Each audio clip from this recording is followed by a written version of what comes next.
తమిళ రాజకీయాల్లో సమాధి రాజకీయాలు ఆసక్తి రేపుతున్నాయి. మంగళవారం రాత్రి 9:58 ఆపద్ధర్మ ముఖ్యమంత్రి పన్నీర్ సెల్వం మెరీనా బీచ్ లో జయ సమాధిని దర్శించుకున్నారు. ఇక ఇవాళ అదే పని చేశారు అన్నాడీఎంకే తాత్కాలిక ప్రధాన కార్యదర్శి శశికళ. మొన్న పన్నీర్ సెల్వం సుమారు 40 నిమిషాల పాటు దీక్ష చేస్తే నేడు శశికళ కొన్ని నిమిషాల్లోనే జయకు నివాళులర్పించి రాజ్ భవన్ కు వెళ్లిపోయారు. శశికళ చేతిలో ఒక భారీ ఎన్వలప్ కవర్ కనిపించింది. ఇక అందులో ఏముంది అనేది ఇప్పుడు కీలకంగా మారింది.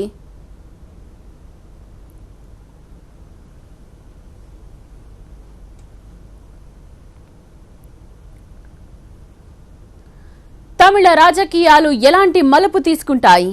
గవర్నర్ ఏ నిర్ణయం తీసుకోబోతున్నారు? శశికళకు షాక్ ఇస్తారా?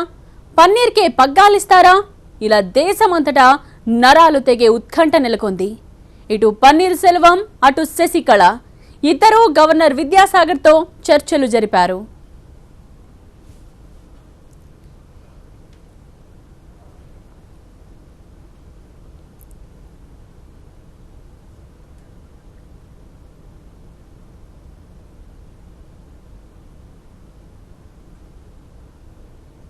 రాజ్ భవన్ లో గవర్నర్ తో భేటీ అనంతరం శశికళ పోయస్ గార్డెన్ చేరుకున్నారు. ఆ దృశ్యాలను చూడొచ్చు.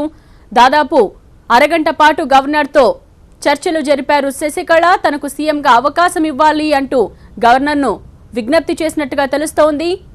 ఇక తనకు మద్దతుంది అన్న విషయాన్ని కూడా గవర్నర్ కు వెల్లడించారు శశికళ. గవర్నర్ తో అరగంట పాటు చర్చలు జరిపిన శశికళ ఇప్పుడు పోయస్ గార్డెన్ కు చేరుకున్నారు. ఆ దృశ్యాల్ని మనం చూస్తున్నాం. మొదట ఆపద్ధర్మ సీఎం పన్నీర్ సెల్వం గవర్నర్తో చర్చలు జరిపారు. సుమారు 15 నిమిషాల పాటు ఆయనతో సమావేశమయ్యారు. తన చేత బలవంతంగా రాజీనామా చేయించారని పన్నీరు ఫిర్యాదు చేశారు. శాసనసభాపక్ష నేతగా శశికళ ఎన్నిక చెల్లదని అభిప్రాయపడ్డారు.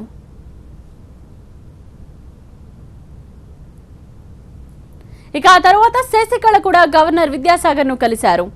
సుమారు అరగంట పాటు ఆయనతో చర్చలు జరిపారు. తనకు మెజార్టీ ఎమ్మెల్యేల మద్దతుందని, ప్రభుత్వ ఏర్పాటుకు అనుమతి ఇవ్వాలని కోరినట్టు తెలుస్తోంది. ఆమె వెంట 10 మంది అన్నాడీఎంకే నేతలున్నారు.